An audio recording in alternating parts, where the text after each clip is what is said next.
Hello friends, I am welcoming you in LSW class chapter 2। आज हम लोग factory act के बारे में पढ़ेंगे। कल हम लोगों ने प्रिंसिपल्स के बारे में पढ़े, लेबर लॉ के principles and history. Now we are going to start the factory act 1948। हम जितने भी लॉ पढ़ते हैं रिगार्डिंग टू लेबर लॉ, उसमें सबसे इम्पोर्टेंट और सबसे बेसिक जो एक्ट है वो है फैक्ट्री एक्ट। अगर आप फैक्ट्री एक्ट को समझ लिए तो आगे आपको कहीं भी समझने में परेशानी नहीं होगी कि किसी लॉ का फाउंडेशन क्यों हुआ और उसमें क्यों स्कोप बना कि हमें एक नया लॉ लाने की ज़रूरत है। फैक्ट्री एक्ट बेसिक एक्ट है और यहीं से आप लेबर लॉ के हर एक्ट को रिलेट कर सकते हो। आइए समझते हैं फैक्ट्री एक्ट के बारे में। जैसा कि कल ही मैं बता रहा था कि फैक्ट्री एक्ट का जो लॉ है वो बहुत ही पुराना है और फैक्ट्री एक्ट लाया गया था सबसे पहले भारत में 1881 में लाया गया था फैक्ट्री एक्ट। इसके बाद इसमें समय समय पर बदलाव होता रहा, संशोधन होते रहे। 1891, 1911, 1922 कई तरह के बदलाव हुए और इसमें सुधार जारी रहा। अगर आप इस सुधार के बारे में जानना चाहते हैं कि क्या क्या सुधार हुआ तो थोड़ा सा हम इसमें डिटेल में चलेंगे, देखने की कोशिश करते हैं कि क्या क्या हुआ। जब 1881 में आया था तो यह बता रहा था कि यह ऐसा फैक्ट्री जिसमें यांत्रिक शक्ति से काम होता हो और वर्ष में कम से कम 4 महीने उसमें काम हुआ हो और 100 व्यक्ति से अधिक व्यक्ति नियोजित हो तो उसे फैक्ट्री करेंगे। 7 से 12 वर्षों के बीच के जो बालक थे उनके लिए 9 घंटे प्रतिदिन अधिकतम का समय नियुक्त किया गया था। फिर जब अमेंडमेंट आया 1891 आया तो इसमें संख्या घटा दी गई और उसमें 50 व्यक्ति के कार्यरत करने की क्षमता बता दी गई थी और 14 वर्ष से कम उम्र के व्यक्ति को जो है वो लाया गया बालक की श्रेणी में और 9 से 14 वर्ष के लिए जो बच्चों का काम करने का अवधि था उसे कम करके 7 घंटे करा दिया गया। फिर प्रौढ़ महिलाओं के लिए 11 घंटे प्रतिदिन से अधिक का समय काम लेने के लिए रोक लगा दिया गया। उन्हें विश्राम के लिए भी 1.5 घंटा देने का आवश्यक किया गया। फिर 1911 में जब इसमें अमेंडमेंट आया तो इसमें उन्होंने क्या किया कि 4 वर्षों से कम अवधि वाला जो मौसमी कारखाना है उसको भी इन्होंने अपने फैक्ट्री एक्ट के अंदर में ले लिया और फिर दैनिक जो अधिकतम घंटे हैं बालकों के लिए वो 7 और महिलाओं के लिए 11 रखे गए। रात्रि कार्य के लिए जो है ना उनमें प्रतिबंध लगा दिया गया। 7 बजे से 5:30 बजे तक सुबह तक इस अवधि में महिलाओं से आप काम नहीं ले सकते हैं। फिर भारतीय कारखाना अधिनियम 1922 आया। ये इस समय काफ़ी सारे अमेंडमेंट लाए गए।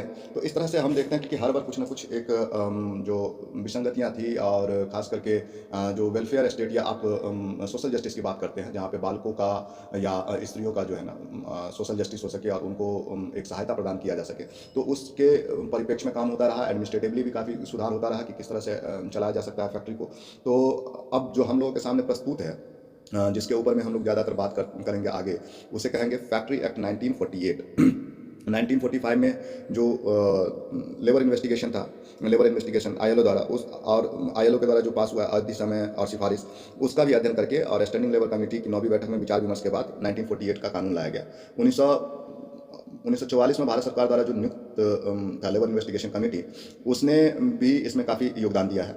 इन सारी बातों का अध्ययन करते हुए भारत सरकार ने एक विस्तृत विधेयक तैयार किया और जिसे अप्रैल 1948 में डोमिनियन सभा में पेश किया गया तथा विधेयक को 23 सितंबर 1948 को पारित किया गया, जिसे विद इफेक्ट फ्रॉम 1 अप्रैल 1949 किया गया। इसमें भी समय समय पर संशोधन होते रहे हैं। आप पीछे भी जब आप 1948 से पहले का जो कानून है जिसमें हमने बताया कि 1922 तक हुआ है अमेंडमेंट, इसके बाद 1935 में, 1937 में, 1940 में, 1941 में, 44 में, 46 में, 47 में लगातार संशोधन होते रहे और जब 1948 फैक्ट्री एक्ट 1948 हमारे पास आ गया तो इसमें भी समय समय पर अमेंडमेंट्स हुए हैं जो 54, 76, 87 इत्यादि में होते रहे। अभी करंटली जो चल रहा है वो सबसे महत्वपूर्ण है राष्ट्रीय श्रम आयोग 2002। जब कभी भी आपको किसी चीज़ में आपके विचार पूछे जाएंगे मेंस के पेपर में कि आप ये वर्तमान कानून है और इसमें क्या किस तरह का आप सुधार चाहते हैं या क्या ऐसा होना चाहिए कि ये कानून और भी इफेक्टिव हो सके, तो इसके लिए हमें क्या करना पड़ेगा, हमें बार बार उदाहरण देना पड़ेगा या रेफरेंस देना पड़ेगा राष्ट्रीय श्रम आयोग 2002 का। इसको एक द्वितीय श्रम आयोग भी कहते हैं। हालांकि इनकी जो सिफारिश थी द्वितीय श्रम आयोग की वो अभी तक लागू तो हो नहीं पाया, पारित तो नहीं हो पाया। 2014 में लाया गया था अमेंडमेंट, पारित नहीं हो पाया, लेकिन प्रयास जारी है ना। तो चलिए अभी हमने इसके बेसिक्स के बारे में जान लिया कि इस फैक्ट्री एक्ट के ऊपर में कब कब काम हुआ। अब इसके जब भी आप कोई एक्ट पढ़ेंगे ना, जब भी कोई एक्ट पढ़ेंगे तो उसका फर्स्ट जो रहता है वो उसके डेफिनेशन के बारे में रहता है कि ये जो एक्ट है वो इसका डिफिनेशन क्या है, इसके बाउंड्रीज क्या है, ये किसको कोरिलेट करता है, सब्जेक्ट क्या है, इसके बारे में रहता है। और जनरली जो सेक्शन 2 होता है वो होता है उसकी जो महत्वपूर्ण वर्डिंग्स है उसके डेफिनेशन के बारे में कि उसको गलत आप इंटरप्रेट नहीं कर पाएँ। तो सेक्शन 2 में महत्वपूर्ण वो वर्ड्स है और उसको डिफाइन किया गया है। आइए हम समझते हैं क्या क्या है। सबसे पहले तो एडल्ट 2A, है ना। याद कर लेना बहुत जरूरी है। सेक्शंस अगर आप कोट कर देते हैं मेंस के एग्जाम में कि ये पर्टिकुलर ये सेक्शन से आता है और इसका मीनिंग ये है, तो आप समझ लीजिए कि बिल्कुल फ्लैट हो जाना है वहाँ पे एग्जामिनर को कि अरे वाह क्या इन्होंने लिखा है, गजब लिखा है। मतलब सेक्शंस का अगर आपने पर्टिकुलरली उसको याद कर लिया, और मैं आपको विश्वास दिलाता हूँ कि जब हमारी ये क्लास आगे बढ़ेगी तो हम कोशिश करेंगे कि आपको पढ़ाने के साथ साथ जब हम लोग स्टडी कर रहे हैं, हम पढ़ा नहीं रहे हैं, मैं भी स्टडी कर रहा हूँ आपके साथ में, तो स्टडी करने के साथ साथ आपको भी याद करा दूँ। क्या जैसे हमने इसे मेमोराइज कर लिया सारे सेक्शंस वाइज, और उसका सेक्शंस का क्या मीनिंग है, उसको हमने जिस तरह से मेमोराइज कर लिया उस तरह से आपको भी मेमोराइज कराने की कोशिश करूँगा। तो चलिए बात करते हैं 2A एडल्ट्स। एडल्ट्स क्या है? Means person who has completed his age of 18 years ना। 18 ईयर्स का जो एज कंप्लीट कर लेगा वो एक तरह से एडल्ट है। एडोलसेंट कौन है? Adolescent. Adolescent means a person who has not completed age 18 years and completed 15 years. 15 से 18 साल के बच्चे के बीच को, जो 15 से 18 साल के बीच में है, उसे एडोलसेंट या किशोर कहा जाएगा। Child, child means who has not completed the 15 years of age. 15 साल का एज जिसने कंप्लीट नहीं किया उसको हम चाइल्ड कहेंगे। Sorry, young person means a person who has either a child और एडोलसेंट। यंग पर्सन में चाइल्ड को भी कहते हैं और एडोलसेंट भी कहते हैं। ये वर्डिंग कहीं कहीं पे आपको कंफ्यूज करेगी, तो इसलिए इसको ध्यान से चलिएगा, ठीक है ना। एडोलसेंट एंड चाइल्ड के बीच में एक बहुत बड़ा गैप है। 14 ईयर्स, 18 ईयर्स, 15 ईयर्स, 18 ईयर्स, इसके बीच में एक गैप है, एक ट्रिक है, वो आगे मैं आपको बताऊंगा। आगे चलते हैं। डे, डे किसको कहेंगे? 24 आवर्स को। Week, week means a period of 7 days started from the midnight of Saturday, such either might as be approved in by the management. तो इसको कहेंगे वीक, है ना। 7 डेज का पीरियड होना चाहिए, सैटरडे से स्टार्ट होकर और जनरली संडे खत्म होता है। लेकिन कई बार आप देखेंगे कुछ फैक्ट्री में ना वेडनेसडे को छुट्टी होता है, तो वहाँ की मैनेजमेंट ने या वहाँ के चीफ इंस्पेक्टर ऑफ फैक्ट्री ने क्या उसको निर्धारित किया है वहाँ के लिए सप्ताह, तो सप्ताह फैक्ट्री टू फैक्ट्री और उनके अरेंजमेंट के हिसाब से वो चेंज हो सकता है। तो वीक को ध्यान रखिएगा। ये एफ में है। 2F, 2J, ये क्या कहता है? ये मशीनरी के बारे में बताता है। मशीनरी क्या है? मशीनरी बहुत बड़ा है, आप इसको याद तो नहीं कर सकते हैं, लेकिन फिर भी हम एक बार कोशिश करते हैं कि मैं आपको बोल दूँ। बाकी इसे याद करने का, मेमोराइज करने का कोशिश कीजिएगा आप लोग। Means any process of making, altering, repairing, maintaining, finishing, packing, oiling, washing, cleaning, breaking up, demolishing, or otherwise treating or adapting any article or substance with a view of its use, sale, transport, delivery, or disposal, or pumping oil, water, sewerage, or any other substance, or generating, transforming, and transmitting power, or composing types of printing, printing by letterpress, lithography, photographers, or other similar process of bookbinding, or constructing, reconstructing, repairing, refitting, finishing, or breaking up shipping or vessels, or preventing or storing any articles in cold storage। ये सभी आते हैं manufacturing process के अंदर में, ठीक है। अब बात करते हैं वर्कर। ये बहुत इंपॉर्टेंट है, कई बार आपको इंटरव्यू तक में पूछ लेगा कि वर्कर का डिफिनेशन बताइए, हु इज वर्कर। बड़ा फंस जाते हैं, ठीक है। आपसे सारा इंट्रोडक्शन वगैरह पूछ लिया, और जैसे ही एक्सपर्ट के पास में आपका टर्न गया, उसने कहा ठीक है वर्कर्स कौन है। अब आप क्या बोलोगे? कई बार लोगों को याद नहीं रहता वर्कर्स कौन है। इसका अब क्या कहूँ, खेत में काम करने वाला नहीं, एक जनरल लैंग्वेज है ना। मजदूर कौन? मजदूर, अब मजदूर कौन, लेकिन इसको डिफाइन किया गया, समझिए कैसे। Means a person employed directly or by the through any agencies including a contractor with or without the knowledge of principal employer, whether for remuneration or not, in any manufacturing process or in cleaning any part of the machinery or premises used for a manufacturing process, or the subject of the manufacturing process, but not include any member of armed forces of the union।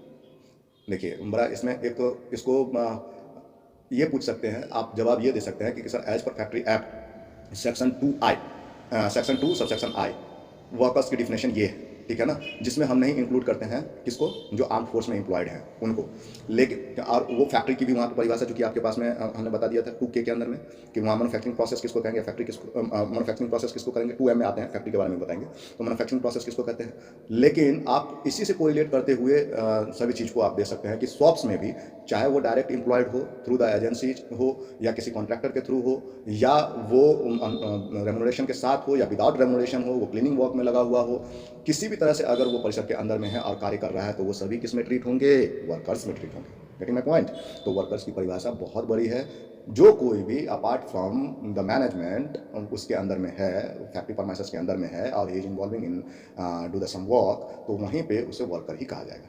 Getting my point? चलो, factory, factory क्या कहेंगे? ये 2M में इसको define किया गया। Factory means any premises including the presence there of where on the 10 or more workers. यहाँ पे पॉइंट नोट कीजिए, where is the 10 or more workers, 10 workers, है ना। अब मैं आपको बताता हूँ पहले हम लोगों ने जो पढ़ा था,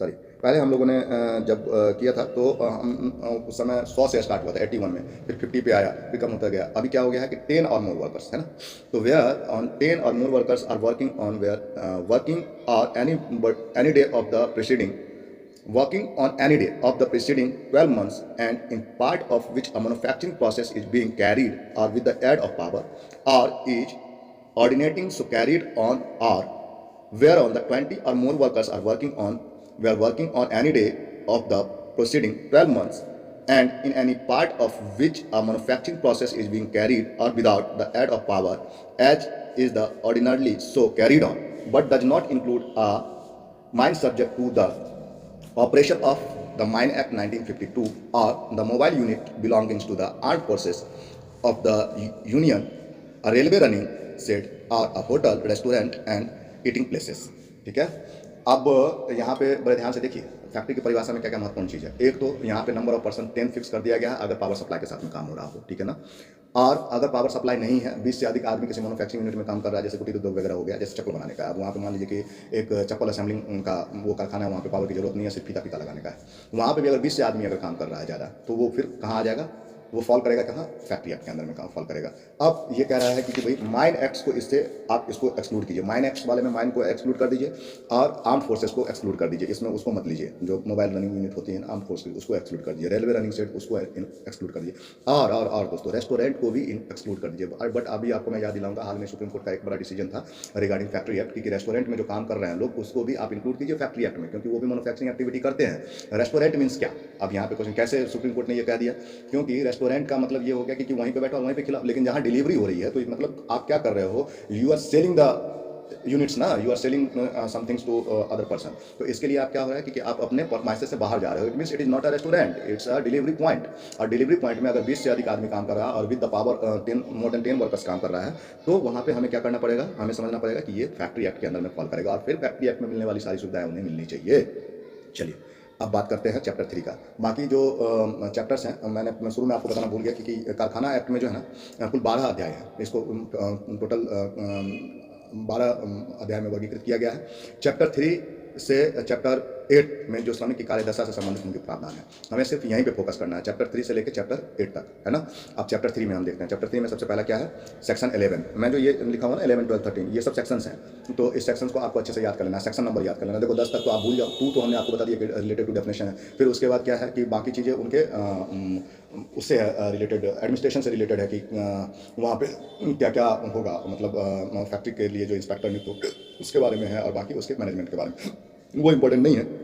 हम बात करते हैं चैप्टर 3 से हेल्थ के बारे में, ये वापस से रिलेटेड हुआ है। तो चैप्टर 11 क्या है, क्लीननेस के बारे में। क्लीननेस क्या है, क्लीननेस में पॉइंट है, अब मैंने तो यहाँ पे शॉर्ट में लिखा है ताकि आपको याद हो जाए 11, 12, 13, और इसको बस याद कराने के दृष्टिकोण से लिखा है। बट साथ साथ में मैं आपको डेफिनेशन भी देता चलूँगा कि जो इंपॉर्टेंट पॉइंट है वो नोट करो। आप जब हिंदू वाला पढ़ने के लिए चले जाओगे या कोई और चीज़ पढ़ोगे, कोई और नोट्स लोगे तो बड़े डिटेल में लिखा हुआ है, मैं आपको शॉर्ट में समझाऊंगा कि क्लीनिंग में क्या है। क्लीननेस में बस कुछ इंपॉर्टेंट पॉइंट है, बस वो दिमाग में रख के बाकी चीज़ें याद करने की जरूरत नहीं। तो क्लीनिंग में क्या है, क्लीननेस में ये सफाई जो है वो क्या है, डेली डेली डेली होनी चाहिए, और साप्ताहिक क्या है, साप्ताहिक वॉशिंग होनी चाहिए, weekly washing, cleaning daily, washing weekly, 14 months पे white washing, after 3 years, every 3 years जो है वो रीवार्निशिंग, तथा आफ्टर 5 ईयर्स वो रिपेयरिंग। ये जरूरी है। क्या क्या हमने पढ़ा है, पहला कि सफाई में डेली जो है वो होना चाहिए, डेली होना चाहिए क्लीनिंग। दूसरा वीकली वॉशिंग होना चाहिए, मतलब पोछा लगाना, वो फैक्ट्री में होना ही है। फिर 14 मंथ्स पे वाइट वॉश होना है, 14 मंथ्स पे आप देखते हो ना कई बार फैक्ट्री की वाइट वॉश होती है, क्यों होती है, अकॉर्डिंग टू लॉ होती है। तो 14 मंथ्स पे वाइट वॉश होना चाहिए। 3 ईयर्स जब कंप्लीट हो जाता है तो रीवार्निशिंग होना चाहिए, वाइट वॉश के साथ में वार्निशिंग लगा के फिर वाइट वॉश, ठीक है। और आफ्टर 5 ईयर्स पूरी रिपेयरिंग होनी चाहिए, पूरे भवन की रिपेयरिंग होनी चाहिए, पूरा जो बिल्डिंग है उसकी रिपेयरिंग होने की जरूरत है। और इसके लिए क्या करना है, रजिस्टर मेंटेन करना है, register is a most important part. कहीं पे भी जब आप मान लो एज ए आप लेवल इंस्पेक्टर नियुक्त हो जाते हैं, तो आप क्या करेंगे, आप जब किसी फैक्ट्री का विजिट करेंगे तो how you can find it कि यहाँ पे काम हो रहा है या नहीं हो रहा है अकॉर्डिंग टू लॉ। तो फिर आप क्या करोगे, मांगोगे रजिस्टर। और सब रजिस्टर का आप ये रजिस्टर ऐसे नहीं है कि कोई भी उठा और अपने मन से रजिस्टर बना दिया, सबका परफॉर्मा सेट है। Once you will become labour inspector और कोई अधिकारी बन जाते हो लेबर डिपार्टमेंट में, तब आपको पता चलेगा कि सबका जो है परफॉर्मा पहले से सेट है। तो उस परफॉर्मा में जो रजिस्टर है उसी पर वो चीज़ मेंटेन होनी चाहिए कि यहाँ रिवार्निशिंग हो रही है, रिपेयरिंग हो रही है, डेली क्लीनिंग हो रही है, वीकली वॉशिंग हो रही है, तो ये कंप्लीट करना है, ठीक है। अब चलते हैं सेक्शन 12। ये क्या है, डिस्पोजल ऑफ वेस्ट एंड इन्फ्लुएंट्स। ये क्या है, इन्फ्लुएंस क्या है, वही जो मोबिल ऑयल ये वो जो गंदगी निकलती है ना, तो उसको इन्फ्लुएंस कहते हैं। तो और वेस्ट क्या है, जो कचरा जो कुछ भी जमा हो रहा है फैक्ट्री का, जो बाई प्रोडक्ट्स नहीं कहेंगे, कचरा सीधा कहिए, तो उसका करना है, डिस्पोज ऑफ करना है। 13 क्या है, section 13 ventilation and temperature. Ventilation and temperature ये बड़ा महत्वपूर्ण है। इसके लिए क्या करना है, वेंटिलेशन के लिए एक तो जो light coming the light and air ये रूम में होना चाहिए वेंटिलेशन के लिए, और टेम्परेचर मेंटेन करने के लिए जो उच्च तापमान वाला जो गर्म भाग है उसके रोधन के लिए उसको इंसुलेट करना है। कई जगह बॉयलर लगा होता है ना फैक्ट्री के अंदर में, तो वो जो बॉयलर लगा हुआ है फैक्ट्री के अंदर में उसको आपको इंसुलेट करना है, ताकि उसका जो गर्म हवा है या कमरे का टेम्परेचर है वो इतना ज़्यादा बढ़ नहीं जाए कि वहाँ पर जो मजदूर काम कर रहे हैं वो बेचारे झुलस जाए उसमें, है ना। और उसको बहुत ऊंचा बनाना है, उसके लिए प्रॉपर अरेंजमेंट है। तो 2 पॉइंट याद रखिए, वेंटिलेशन होना चाहिए जिसके द्वारा प्रकाश और हवा दोनों का संवहन होना चाहिए, ठीक है। और टेम्परेचर मेंटेन करने के लिए क्या है, वो भी आगे है उसके लिए आर्टिफिशियल ह्यूमिडिफिकेशन वगैरह, लेकिन टेम्परेचर यहाँ पे किस चीज़ के लिए कहा गया, जो बॉयलर्स है उसके लिए उसको इंसुलेट करने की जरूरत है। बॉयलर्स की गर्मी बाहर नहीं आनी चाहिए, ऐसा नहीं कि बॉयलर चल रहा है वहीं पर मजदूर भी काम कर, उसको प्रॉपर इंसुलेट करना है, और वो भी इतना क्योंकि वो प्रॉपर ऊंची दीवार बनानी है ताकि उसकी गर्मी बाहर की तरफ नहीं आ सके रूम में, ठीक है। Okay, section 14 section 14 dust and fume, है ना। डस्ट एंड फ्यूम क्या है, कार्यस्थल पर जो भी डस्ट एंड फ्यूम के लिए एग्जॉस्ट अप्लायंसेस का उपयोग किया जाता है वो लगाना है, ठीक है। एग्जॉस्ट अप्लायंसेस का उपयोग और इंटरनल कम्बशन ऑफ इंजन का प्रयोग बिना फ्यूम्स को निकालने की उचित व्यवस्था के बिना यह प्रतिबंधित है। फ्यूम्स जो उठता है ना, जो जिसको क्या कहते हैं फ्यूम्स, आप समझ रहे हो, I can express in Hindi, but fumes को आप समझने का कोशिश करो कि फ्यूम्स जो होता है ना राख के साथ में जो उड़ता है, राख से पहले जो उड़ता है, तो वो हो गया फ्यूम्स एक तरह से, राख कह लो, और डस्ट हो गया धूल। तो इनको अगर निकालने की अगर उचित व्यवस्था नहीं है, एग्जॉस्ट फैन वगैरह नहीं लगा है, तो प्रतिबंधित है, नहीं चल सकता है फैक्ट्री। इसके बाद आते हैं सेक्शन 15 आर्टिफिशियल ह्यूमिडिफिकेशन। इसके लिए जो स्टेट गवर्नमेंट रूल बनाएगी उसके हिसाब से आपको चलना है। ये डेफर करेगा आर्टिफिशियल ह्यूमिडिफिकेशन का, क्यों करेगा, क्योंकि हमारे यहाँ पे टेम्परेचर भी वैरी करता है ना, टेम्परेचर वैरी करता है उसके स्टेट टू स्टेट, तो वो भी एक कंसर्न है तो ह्यूमिडिफिकेशन का। अब आते हैं ओवर क्राउडिंग। ओवर क्राउडिंग क्या है, सेक्शन 16 अति भीड़। अब जो है पहले 1948 से क्या था कि 9.9 क्यूबिक मीटर पर स्क्वायर मीटर के हिसाब से था, पर अब उसको बढ़ा दिया गया है 14 मीटर स्क्वायर कर दिया गया है एक बंदे के लिए, है ना, 14.2 ये होल सोल में। और इसकी हाइट ऐसा नहीं कि 14.2 स्क्वायर मीटर का जो जगह देना है एक बंदे के लिए, वो ऐसा नहीं है कि सिर्फ आप ऊपर छत को ऊपर करके दे, तो छत की भी लिमिट कर दी गई कि हाइट आप चाहे छत जितना ऊंचा रखो उसको माना जाएगा 4.2 स्क्वायर मीटर ही, ठीक है ना। लेकिन उसको क्यूबिक मीटर में अगर आप लोगे तो 14.2 क्यूबिक मीटर का जगह होना चाहिए, मतलब लंबाई और चौड़ाई इतना होना चाहिए। एक रूम अगर आप बनाते हो तो उसमें अगर 10 लोगों के लिए आपने जगह बनाया है तो 4.2 का हाइट पकड़ के 140 क्यूबिक मीटर की आपकी जो है सराउंडिंग्स होनी चाहिए कमरे की, तभी उसमें आप 10 आदमी के लिए काम करने का वो बना सकते हो, मतलब ओवर क्राउडिंग नहीं होनी चाहिए। कहाँ पालन होता है ये तो भाई डिपेंड करता है गवर्नमेंट कितने अपने रूल को फॉलो कराता है ना। तो इंडिया में हर चीज़ के लिए कानून तो है, बट उसका इम्प्लीमेंटेशन बहुत वीक है। तो आपने देखा होगा अभी हाल में ये घटना हुई है दिल्ली में, जिसमें अग्निकांड हुआ था, और बैग बनाने वाली फैक्ट्री में, और कितने सारे मासूम लोग उसमें जल के मारे गए थे, और किस तरह की क्राउडिंग थी वहाँ पे। तो इम्प्लीमेंटेशन ऑफ लॉ जो है वो बहुत वीक है। वैसे गवर्नमेंट ने लॉ तो पूरी बना रखी है। चलिए अब देखते हैं लाइटिंग। लाइटिंग क्या है, लाइटिंग जो है वो रूम में, स्टेयर में, बरामदा, गैलरी, इस सब में प्रॉपर लाइटिंग होना चाहिए। ड्रिंकिंग वाटर सेक्शन 18 के अंदर में ये समझने योग्य भाषा में सभी जगह लिखा होना चाहिए, हिंदी में, इंग्लिश में, वो समझने योग्य भाषा में लिखा होना चाहिए। अगर आप केरल में काम कर रहे हो तो मलयालम में लिखा होना चाहिए, वहाँ के लोकल लैंग्वेज में लिखा होना चाहिए कि पीने का पानी यहाँ पे है, ठीक है ना। इसके अलावा इसमें दूसरा पॉइंट ये है कि इसके 6 मीटर के घेरा में कोई भी टॉयलेट नहीं होगा, कोई भी टॉयलेट या लैट्रिन का वो नहीं होगा, ठीक है ना। तो ये हो गया आपका मतलब ड्रिंकिंग वाटर का। और 250 मोर देन 250% अगर वहाँ पे काम कर रहे हैं तो वहाँ पे फिर आपको एक वाटर फिल्टर के साथ में जो स्टोरेज है वाटर कूलर, वो आपको एक लगाना पड़ेगा। मतलब वाटर कूलर भी होना चाहिए मोर देन 250% अगर वहाँ पे काम करना है, मोर देन 250 वर्कर है तो वहाँ पे, ठीक है। अब आइए section 19 latrine and urinal. Latrine and urinal के बारे में बताया गया है कि ये पुरुष के लिए अलग और महिलाओं के लिए अलग, ठीक है ना। ये नंबर ऑफ जो लैट्रिन एंड यूरिनल्स का रहेगा वो भी उचित संख्या में होना चाहिए, प्रकाश युक्त होना चाहिए, साफ सफाई वहाँ पे होना चाहिए। और 250 से अगर अधिक वॉकर है वहाँ पे तो सैनिटरी के लिए साथ साथ वहाँ पे जो है यूनिडल्स और 90 मीटर की दीवार पे जो टाइल्स लगाई जाती है ना 90 मीटर्स वॉल तक, तो वो टाइल्स लगा हुआ होना चाहिए, प्रॉपर वे में होना चाहिए वहाँ पे। तो लैट्रिन और यूरिनल्स का भी प्रॉपर अरेंजमेंट होना चाहिए। एस्पेटोन्स, थूकदान उचित जगह जगह पे सब जगह पे रखना है। हाँ, और कोई इधर उधर अगर फेंकता है तो उसमें जुर्माना भी किया गया, 5 रुपया पर पीक, है ना। तो यत्र वत्र थूकने के लिए वहाँ पे एस्पेटोन्स के लिए लगा होना चाहिए कि कहीं कोई इधर उधर ना थूके। अगर इधर उधर कोई थूक देता है तो 5 रुपया और जुर्माना भी लगा सकते हैं। अब जब वेजेज में चलेंगे ना, वेजेज पेमेंट में, वहाँ पे फिर आपको बताऊंगा कि कितना पैसा काट सकता है ना। ये भी नहीं है कि अनलिमिटेड, आप वो 10 बार थूक दिया तो उसका 50 रुपया काट दीजिए, 100 रुपया के दिहाड़ी से, वो भी लिमिट किया हुआ है गवर्नमेंट ने, 5 रुपया पर पीक है।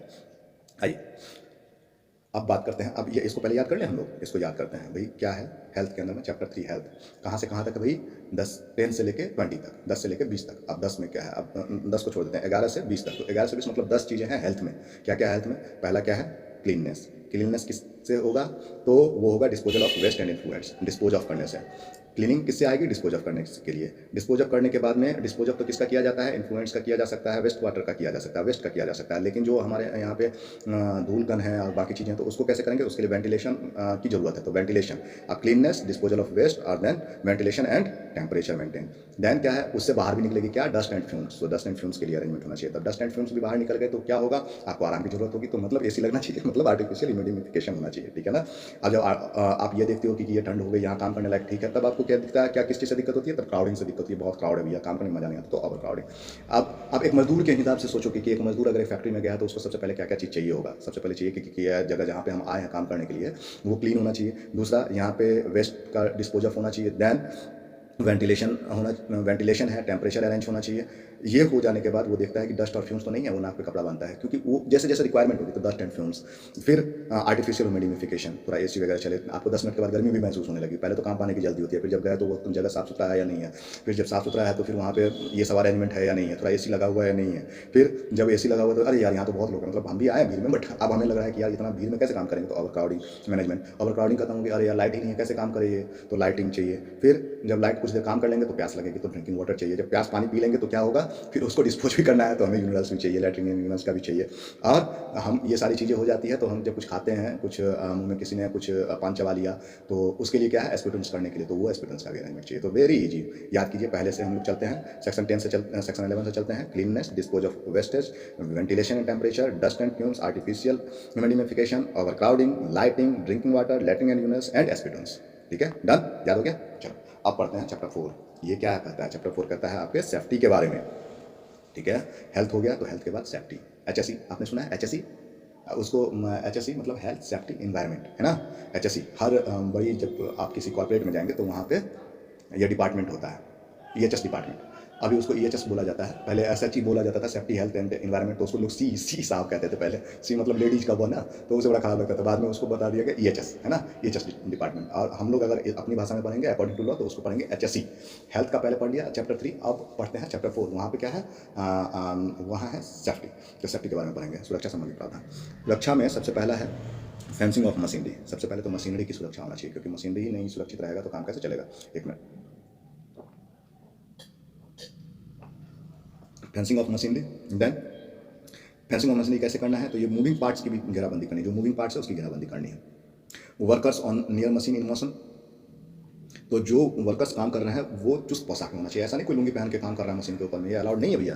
तो इसको अगर आपको देखना है तो इसके बारे में आप देख सकते हैं कि ये कैसे इंप्लीमेंट होगा, ठीक है ना।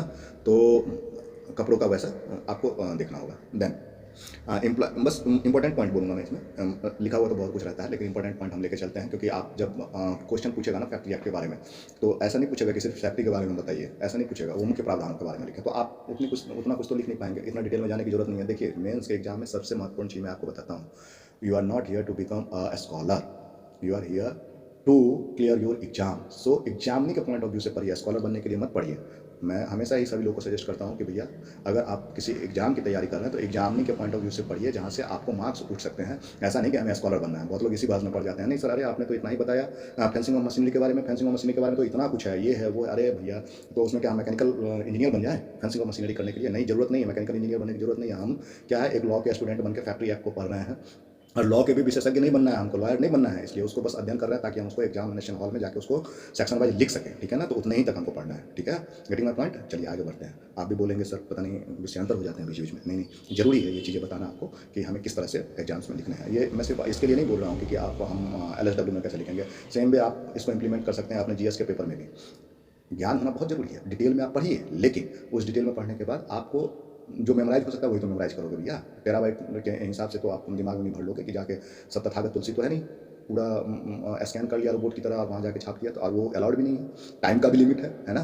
तो वैसे ही करते हैं। चलिए आगे बढ़ते हैं। वर्कर्स ऑन सेक्शन 22 पढ़ रहा था मैं, workers on or near machinery in motion. Then 23, तो वहाँ पे बस एक इंपॉर्टेंट था कि वो चुस्त पोशाक में हो तो बाकी काम चल जाता है। 23, employment of young person on dangerous machine. अब यंग पर्सन जो है ना वो एकदम प्रतिबंधित है। हाँ, प्रशिक्षित है तो उसको आप दे सकते हैं, प्रशिक्षण के बाद उसको समुचित मार्गदर्शन में। कोई सीनियर जो है फोरमैन वहाँ पे मशीन पे काम कर रहा है, फोरमैन के अंडर में अगर आपने किसी यंग पर्सन को लगाया तो अलाउड है, बट इसके लिए प्रोसीजर्स है कि आप उससे लेबर इंस्पेक्टर से उसकी अनुमति लीजिए और बाकी जो भी प्रोसीजर है वो ठीक है। स्क्रीनिंग होती है, प्रॉपर स्क्रीनिंग के बाद ही किसी को अलाउ किया जाता है फैक्ट्री के ऊपर में काम करने के लिए ना। Section 24, striking gear and device for cutting of power. Machine की गति को कम करने के लिए स्ट्राइकिंग गियर होना चाहिए, जैसे होता है ना आपके बाइक में गियर 1 2 3 4 5, उसका मशीन में भी जो जहाँ बैठा हुआ है उसके साथ में एक स्ट्राइकिंग गियर होना चाहिए और पावर कट का इंतजाम होना चाहिए। अगर किसी का कुछ फंस गया, किसी की उंगली जा रही हो, फटाक से पावर कट दबाया, वो बच गया है ना, किसी चीज़ को फंसने से और दुर्घटना होने से बचाव के लिए वो स्ट्राइकिंग गियर और device cutting power of machine होना चाहिए। देन सेल्फ एक्टिंग मशीन, यह 45 सेंटीमीटर जो है वो दीवार से दूर होना चाहिए। जो इंपॉर्टेंट है बस वो बता रहा हूँ। सेल्फ एक्टिंग मशीन जो है ना, जो सेल्फ स्टार्ट होता है या ऑटोमेटिक मशीन कहते हैं जिसको आप, तो वो 45 सेंटीमीटर दीवार से दूर होना चाहिए। Then casing of new machine, 1 April 1949 से पहले यह जो मशीन लगा हुआ था वो 48 वाले में बताया गया कि 1949 से पहले जो भी मशीन लगा हुआ है उसको ढकना आवश्यक है और इसके बाद तो ढका हुआ मशीन ही मंगाना है उससे पहले। तो जो मशीनरी है वो केसिंग में आना चाहिए, ऐसा नहीं कि खुला हुआ मशीन यंत्र पत्र लगा के जुगाड़ू व्यवस्था से चला रहा है वैसा। अब सेक्शन 27 क्या कहते हैं? 27 कहता है कि prohibition of employment of women and children on cotton machine, ठीक है ना। तो कॉटन मशीन पे कैसे उसको काम करना है वुमेन और चिल्ड्रेन को, उसके बारे में एक तो सीधे प्रोहिबिटेड है कि बच्चे और महिलाओं को रुई के मशीन पे जो है ना नियोजन वर्जित है, और यदि आवश्यक हो तो दीवार बना के सिर्फ रुई डालने के लिए परमिशन है। मतलब दीवार बना दिया, एक होल है और उसमें बस रुई फेंक रहा है बच्चा, या आपने भाई हमारे यहाँ पे कॉटन इंडस्ट्री तो एक तरह से आप कह सकते हैं कि जो 90s का टाइम था 19th सेंचुरी में, तो एक तरह से वो तो बोन ऑफ इकोनॉमी था, है ना। तो वहाँ पे जो यंग बॉयज हैं वो और वुमेन्स उसकी भी इंप्लॉयमेंट होती थी, लेकिन उसके लिए नियम ये बना दिया गया कि आप प्रॉपर एक वॉल बनाइए और उसमें सिर्फ बच्चों को तब इंप्लॉय कीजिए जब उसके ओपनर्स में जाकर उसको सिर्फ रुई फेंकना हो, ठीक है ना। उसके अलावा और किसी चीज़ के लिए नहीं महिलाओं को, ठीक है ना, और नहीं तो प्रोहिबिटेड रहेगा, ठीक है। Section 28, hoist and lifts. Hoist जिससे सामान ऊपर लेके जाते हैं, लिफ्ट जिससे आदमी ऊपर जाता है, तो हाइस्ट एंड लिफ्ट्स। तो जहाँ पे लगा है वहाँ पे 6 महीने पे उसमें उसका निरीक्षण होना है और उसके लिए रजिस्टर भी होना चाहिए। हाइस्ट लिफ्ट में क्या होता है, रोप होता है ना, तो रोप वगैरह जो है उसका प्रॉपर होना चाहिए, क्योंकि भाई रोप एक तक चलने के बाद वो घिस जाएगा, फिर टूटने की संभावना रहेगी। पता चला कुछ मटेरियल ऊपर जा रहा है, रोप टूट गया, एक्सीडेंट हो गया, तो उसको देखना है। लिफ्ट्स में भी उसकी मशीनरी प्रॉपर वे में काम कर रही है, घिस गई है क्या है, तो वहाँ पर उसका निरीक्षण होना है और उसके लिए रजिस्टर मेंटेन होना है। रजिस्टर बहुत इंपॉर्टेंट है और उसकी फॉर्मेट भी इंपॉर्टेंट है। Lighting, lifting machine, chains, rope and lifting tackles, इसका जो भी है lifting machine. Hoist and lift तो मैंने बता दिया क्योंकि वहाँ पे रजिस्टर रखना है, लेकिन 12 माह में एक बार और उसका भी निरीक्षण करना है। 6 मीटर का क्षेत्र जो है वो प्रतिबंधित है सब चीज़ों का, लिफ्टिंग मशीन का, चेन का, रोप का, पुल्ली का, लिफ्टिंग टैकल्स और भी जो कुछ भी है उस सबका 12 महीने में एक बार निरीक्षण होना है और 6 मीटर का क्षेत्र उसमें प्रतिबंधित रहता है। आप देखोगे ना कि जहाँ पे हाइस्ट मशीन, खास करके आप जो कंस्ट्रक्शन साइट होती है जहाँ पे हाईराइज बिल्डिंग बनती रहती है, वहाँ जब हाइस्ट लगाया जाता है तो वो हाइस्ट लगाने के साथ साथ वो लोग क्या करते हैं कि वहाँ पे एक बोर्ड टांग देते हैं प्रतिबंधित प्रोहिबिटेड एरिया। वो इसलिए है कि वो अकॉर्डिंग टू लॉ है, 6 मीटर का एरिया उसको प्रोहिबिटेड रखना ही है, ठीक है ना। रिवॉल्विंग मशीनरी, अच्छा, घिसाई पिसाई, सान लगाना, दांती बनाना इत्यादि कार्य में गति का निर्धारण करना है और इसका एक रजिस्टर भी मेंटेन करना है। रिवॉल्विंग मशीन जो भी होती है वो उसमें करना है। अब pressure plants, section 31, pressure plants, ये देखना है कि वायुमंडलीय दबाव से ज़्यादा जो दबाव में काम करने वाली मशीन है उसकी विशेष सुरक्षा होनी चाहिए और इसके लिए राज्य सरकार अपने नियम बना सकती है। वायुमंडलीय दबाव से कम दबाव में क्या होगा, तो क्या होगा, ब्लास्ट ही होगा ना। तो फिर उसको प्रेशर पंप का, प्रेशर प्लांट जो है उसको उस हिसाब से देखना है और इसके लिए फिर विशेषज्ञ की राय लेकर और सरकार नियम बना सकती है, राज्य सरकार। चलिए सेक्शन 32 देखो, floor, stair and means of access. जितना भी फर्श है, बालकनी, गैलरी है, स्टेयर्स है, आने जाने के जो भी रास्ते हैं वो सभी मजबूत होना चाहिए और 2 मीटर से अधिक ऊंचाई, जैसे ही आपका भूतल से 2 मीटर की अधिक ऊंचाई हो गई तो वहाँ पे रेलिंग होना बहुत जरूरी है, ठीक है ना। विदाउट रेलिंग वो 2 मीटर की अधिक ऊंचाई पे रेलिंग होना चाहिए, करेक्ट। अब चलते हैं पिट्स, सम्प्स, ओपनिंग फ्लोर्स, इटीसी। अब कई जगह जो है ना आप देखोगे कि पिट्स बनाया हुआ है या ओपनिंग दी हुई है फ्लोर्स के अंदर में। तो फ्लोर्स के अंदर में जब ओपनिंग है, होज है, नाली है, तो इसको सबको उचित ढंग से ढकने की व्यवस्था होना चाहिए। उसके ऊपर में उसका ढक्कन का व्यवस्था होना चाहिए कि उसे हटा के प्रॉपर वे में हटा दिया तभी उसमें चले, और जब हटाया गया वहाँ पे कुछ काम हो रहा है तो वहाँ पे प्रोहिबिशन और एक वार्निंग सिस्टम वहाँ पे लगा होना चाहिए। तो वो सारी व्यवस्था है। चलिए सेक्शन 34 एक्सेसिव वेट्स। ये जो मैंने पिट सम्प वाला बताया है ये बहुत खतरनाक है। कई बार लोगों को मालूम नहीं होता और इसमें बहुत दुर्घटनाएं होती है। ठीक है ना, संप में लोगों का गिर के बहुत सारी दुर्घटनाएं होती है। खास करके आप कंस्ट्रक्शन साइट पे चले जाओ या फिर फैक्ट्रीज में चले जाओ, जो संप्स होती हैं बहुत रिक्वायरमेंट होती है, ये चाहिए होता है, लेकिन कई बार प्रॉपर वार्निंग सिस्टम के नहीं होने की वजह से बहुत दुर्घटनाएं होती है। तो इसको ध्यान में रखने की जरूरत है। देन एक्सेसिव वेट्स, अत्याधिक भार उठाने के लिए मनाही है और राज्य सरकार जो है वो वेट फिक्स कर सकती है। ऐसा नहीं कि 50 किलो का आदमी है और उसके ऊपर में 70 किलो का वजन डाल दिया जाए भैया लेके चला जाए, वो नहीं है। उसके लिए राज्य सरकार नियम बनाएगी। प्रोटेक्शन ऑफ आइज, तो जहाँ पे धूल कण का हो रहा है, अब आपने देखा होगा ना वो जब वेल्डिंग चलाते हैं, वेल्डिंग मशीन्स होती हैं, तो वेल्डिंग मशीन के साथ में एक चश्मा दिया जाता है पहनने के लिए कि उसकी जो अल्ट्रावायलेट रेज हैं या बाकी चीज़ें हैं तो उससे आंखों की सुरक्षा हो पाए। तो साथ साथ बहुत सारी चीज़ें होती है जो नुकीली नुकीली होती है। कई जगह एक कवर बनाने के लिए प्लास्टिक कवर है या फिर टीन की कवर्स हैं किसी बॉक्स के लिए, तो वो सब बनाने के लिए बहुत छोटे छोटे पार्टिकल कटते हैं। तो वहाँ पे आपको वो लगाने के लिए अरेंजमेंट देना है, आंखों की सुरक्षा के लिए प्रॉपर वे में जो भी ग्लासेस वगैरह है वो प्रोवाइड करानी है। Then precaution against dangerous fumes and gas, जो भी फ्यूम्स और गैसेस हैं उसके अगेंस्ट में आपको प्रोटेक्शन प्रोवाइड कराना है। Then use of portable light, portable light में देखना है कि वो 24 वाट वोल्ट तक का ही हो और वो वहाँ ले जाने के लिए अलाउ होना चाहिए। ऐसा नहीं कि कोई जहाँ ज्वलनशील जगह है या जहाँ बहुत ज़्यादा धुआं है वहाँ पे आप लाइट लेके, पोर्टेबल लाइट का भी यूज का फिक्स होना चाहिए क्योंकि वहाँ तक ना पहुँच जाए, तो उसकी एक लिमिट होनी चाहिए। Then explosive of inflammable dust gas etc,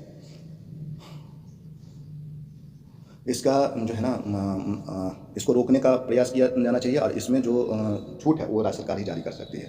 inflammable dust और गैस का या एक्सप्लोजिव का कितने मात्रा में कितना यूज कर सकते हैं, इस सब के लिए राज्य सरकार नियम बनाएगी। इसमें बहुत ज़्यादा डिटेल में जाने की जरूरत नहीं है। Then precaution of in case of fire, आग लगने पर बचने के लिए अग्निशामक यंत्र की व्यवस्था होनी चाहिए और इसमें एक जो फायर अलार्म सिस्टम वगैरह है वो लगाने की ज़रूरत है, तो वो सब आपको चाहिए होगा। फायर एक्सटिंग्विशर्स वगैरह जो है वहाँ पे लगा हुआ होना चाहिए मशीन का।